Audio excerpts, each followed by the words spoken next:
Hi friend, good morning. आज आम करवा कोशिला पत्र राई।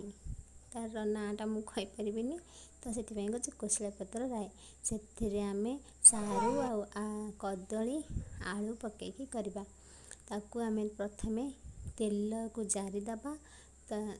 तेल कड़ई तते तेल पकेबा। से सारू आलू कदली सब पकईकी भल भाव जारीदबा। पछे फुटेबा। मु तो आमर पियाज रसुण फुटा ना दुर्गा पूजा लगी तो से लगी फास्ट टे पुणी फुटेदेली पुणी लास्ट को फुटेबी।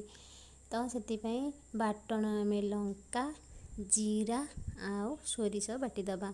तो आधे रसुण बटा हम आ मु दुर्गा पूजा लगी बाटेनी।